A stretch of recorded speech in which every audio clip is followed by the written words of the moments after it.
প্রধান উপদেষ্টা ডক্টর মোহাম্মদ ইউনূস কোটি কোটি পায়ে এগিয়ে আসছেন। আর কিছুক্ষণের মধ্যেই তিনি আজকের এই যে মহান বিজয় দিবসের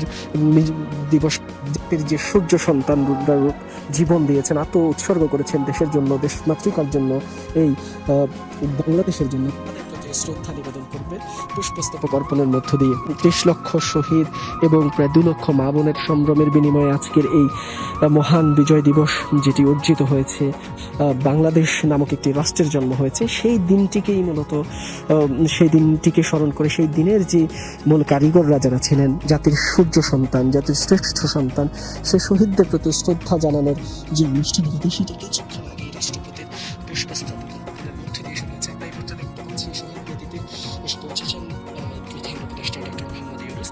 তিনি কোটি কোটি পায়ে কিছুটা সাহায্য নিয়েই তিনি এগিয়ে চলছেন এবং তার যে পুষ্পস্তবক অর্পণের যে আনুষ্ঠানিকতা সেটি এর মধ্যে শুরু হয়েছে।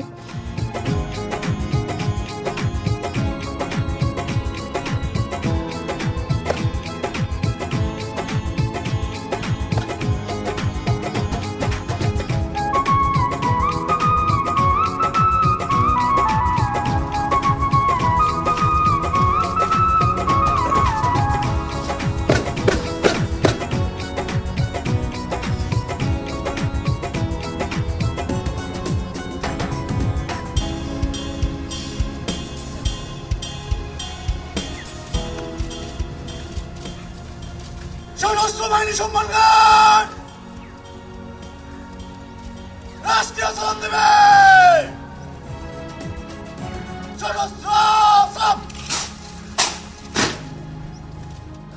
বাংলাদেশের মহামান্য রাষ্ট্রপতি এই মুহূর্তে জাতীয় স্মৃতিসৌধে প্রবেশ করছেন। তিনি কিছুক্ষণের মধ্যেই মহান বিজয় দিবসের যে আনুষ্ঠানিকতা সেটি শহীদদের স্মৃতির প্রতি পুষ্পস্তবক অর্পণের মধ্য দিয়েই, সম্মান জানানোর মধ্য দিয়ে সেই আনুষ্ঠানিকতা শুরু করবেন। এগিয়ে চলছেন এবং শহীদদের স্মৃতির প্রতি সম্মান জানানোর যে আনুষ্ঠানিকতা সেটি এরই মাধ্যমে শুরু হয়ে গেছে। আপনারা দেখতে পাচ্ছেন ফুলের ডালা হাতে সেনা কর্মকর্তারা এগিয়ে যাচ্ছেন এবং মহান মুক্তিযুদ্ধের শহীদদের স্মৃতির প্রতি